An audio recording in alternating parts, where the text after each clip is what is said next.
Welcome to the Deep Dive.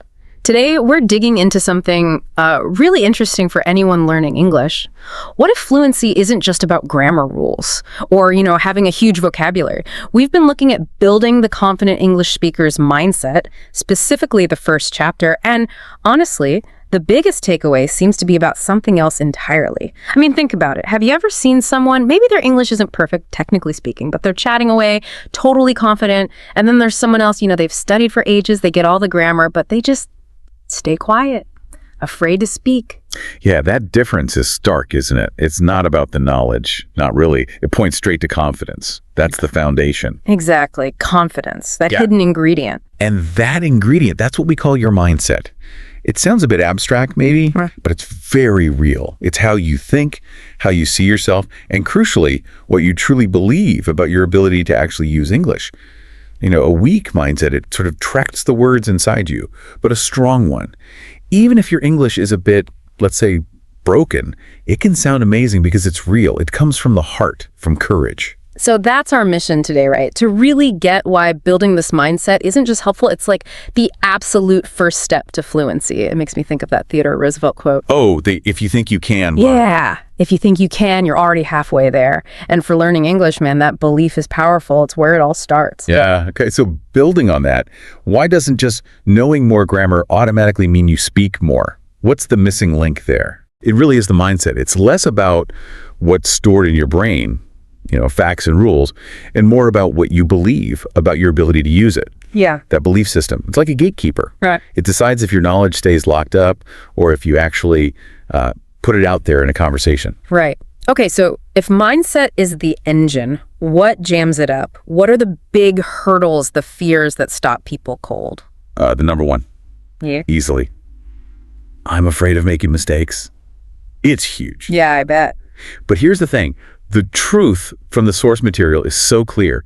No one, absolutely no one, has ever learned a language without making literally thousands of mistakes. It's just part of the process. Think about little kids learning to talk. Are they worried about perfect grammar? No way. Definitely not. They just talk bravely. They experiment. Yeah. And that's why they learn so incredibly fast. No fear holding them back. So that's the shift you need to make, right? Instead of thinking, oh no, what if I mess up? You need to ask, okay, what can I actually learn from this mistake? Turning it from a negative into, a learning opportunity. Exactly. It reframes everything. And then there's the other big one. People will laugh at me. That fear of judgment. Oh yeah, that's paralyzing for some. It can be. But honestly, most people are just impressed you're trying. Seriously. And look, if someone does laugh, which is rare, but if they do, their opinion doesn't dictate your future. Your goal is fluency, not making everyone happy. There's a great tip for this. Speak even if your voice shakes. Because confidence doesn't come first. Action comes first. Then confidence grows. That's good. Speak even if your voice shakes. I like that. Okay, what about this common thing? I understand everything, movies, podcasts, but I just can't speak. Why does that happen?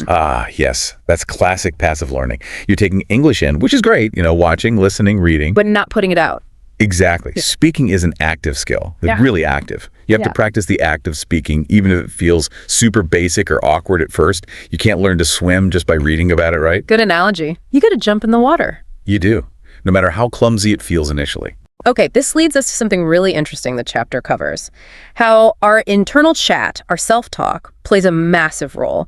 It talks about these two mindsets, fixed and growth. Yes, this is crucial. The fixed mindset is that voice inside that says things like, oh, I'm just not a language person, or I'm too old for this, or the really damaging one, I'll just never be fluent. Like your ability is set in stone. Right, unchangeable. But the growth mindset, that's the empowering voice. It says, okay, this is hard, but I can get better with effort. Or age is just a number, attitude is what counts. And fundamentally, fluency is a skill. Skills can be learned. That changes everything, doesn't it? Just that little shift. If you feel like I'm bad at English, the growth mindset lets you add one tiny word, I'm not fluent yet. Exactly, yet. That word is so powerful, it turns a dead end into a path forward. It makes sense. Your brain isn't static. It really is like a muscle. The more you challenge it, even with awkward sentences or new words you stumble over, the stronger it gets. You're literally building new connections. So this is all great theory, but what does it mean practically? For someone listening right now, How can they actually start shifting their mindset, like today? What are some daily habits? Okay, one really practical thing is mirror practice. Sounds a bit weird, maybe. A little, yeah. But tell us more. You just stand in front of a mirror and talk out loud. Start simple. Hi, my name is your name. I'm learning English. Or today, I will go to the market. It feels odd at first, but it does a few things. Builds self-awareness. You hear your own voice, practice pronunciation, and honestly, just builds courage. Seeing yourself speak English. Okay, I can see that. And another habit mentioned is keeping an English diary. Yes, but keep it simple. Don't aim for literary genius here. Just like 3 or 4 sentences a day. What you did, how you felt, maybe a plan for tomorrow. The focus isn't perfection, right? Not at all. It's about honesty and just getting thoughts out in English. Consistently doing that trains your brain to think in English more naturally. It builds that active connection. Makes sense. Train the brain. And a third one, which might also feel a bit strange initially, is using positive affirmations. Like telling yourself good things. Pretty much. Saying things aloud like, I am learning English with confidence, or every day I improve a little. I'm proud of myself for trying. Even if you don't fully believe it at first, saying it out loud consistently. The research suggests it genuinely helps rewire your thinking. It shifts your internal narrative from negative to positive. Rewiring the brain. Okay, so mirror work, simple diary, affirmations. Got it. Now, something else that caught my eye was this idea of a beginner's advantage. That seems counterintuitive. It does, right. But think about it. If you're just starting, you have no bad habits to unlearn, no rigid ideas about the right way. You're a clean slate. Okay, so you can build a strong foundation from the start. Exactly. And here's the fun part. Sometimes beginners who just jump in, full of energy and curiosity, actually learn faster than intermediate learners who get stuck obsessing over grammar rules. The key for beginners, focus on communication. Just getting your message across. Don't worry about impressing anyone. Just connect. That's actually really freeing advice. Okay, so let's bring it all together with that simple 5-minute routine mentioned. It sounds like a great daily mental warm-up. Can you walk us through it? Yeah, it's super simple, designed to be done quickly every day. 3 steps. First, say sentences aloud. Things like, I am learning English, mistakes are okay, I speak better every day. Just hearing yourself say it. Second, speak 3 simple English sentences about your day. Could be anything. I woke up at 7, I need to buy milk. Today, I will try to speak English at work. Real simple stuff. And third, visualize success. Spend a minute imagining yourself speaking English confidently. Maybe answering a question easily, smiling, not feeling that fear. See people respecting your effort, not demanding perfection. That visualization piece sounds powerful. Okay, to make this even more real, let's talk about Santosh. The story about the bank clerk from Uttar Pradesh. He used to panic with English-speaking customers, right? Totally panicked. He'd always wave a colleague over, avoided it completely, until his daughter asked him something. Right. His daughter said, what was it? She just said, Papa, even I speak English in school. Why don't you try? So simple, but it hit him hard. A real turning point. Wow. And that's what started his journey. That was the spark. He started small.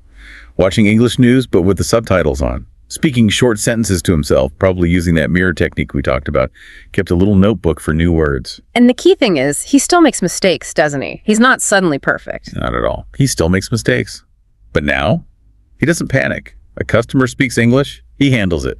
Please wait, let me check. Withdraw or deposit? He communicates. He's confident enough to try. And that confidence, that willingness to engage despite imperfection. That makes all the difference. Yeah. It connects directly back to mindset. He changed his belief about what he could do. And that changed everything. Great story. Okay, so let's wrap this up. For everyone listening, what are the absolute key takeaways from this deep dive into mindset? Right, let's boil it down. First, mistakes. They're good. Seriously. They're how you learn fastest. Embrace them. Second, speak even when you're scared. Courage beats perfect grammar every time. Just open your mouth. Third, talk to yourself in English. Diary, mirror, whatever. It builds fluency quietly but effectively. Okay. Fourth, celebrate small wins. Progress isn't always obvious, but every little step counts. Be proud of your effort. Fifth, use those affirmations. Positivity really can rewire your brain for success. Don't underestimate it. And finally, maybe most importantly, cultivate a growth mindset. Believe you can improve. That belief keeps you going when things get tough.